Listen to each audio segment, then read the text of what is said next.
प्रभू तुम्हाबरोबर असो आणि तुमच्या अंतर्यामी. योहान लिखित पवित्र शुभवर्तमानातून घेतलेले वाचन. हे प्रभू तुझ्या गौरव होस. ते तुम्हास सभा बहिष्कृत करतील इतकेच काय, पण तुमचा जीव घेणाऱ्या प्रत्येकाला आपण देवाला सेवा सादर करीत आहोत असे वाटेल अशी वेळ येत आहे. त्यांनी पित्याला व मलाही ओळखले नसल्यामुळे ते असे करतील.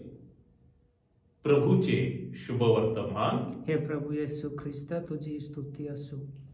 ख्रिस्तामध्ये माझ्या प्रिय बंधूंनो आणि भगिनींनो, आजचे हे शुभवर्तमान समजण्यासाठी या शुभवर्तमानाची पार्श्वभूमी समजणे अत्यंत गरजेचं आहे.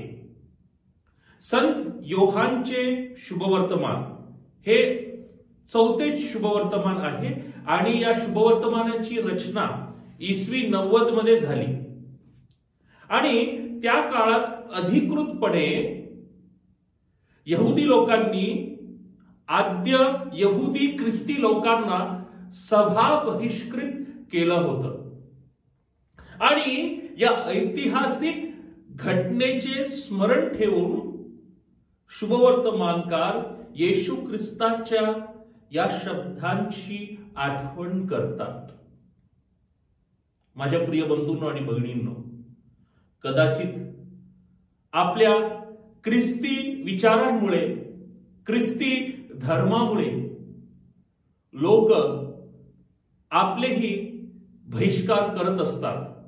कधी कधी उघडपणे किंवा गोपनीयपणे किंवा अप्रत्यक्षपणे.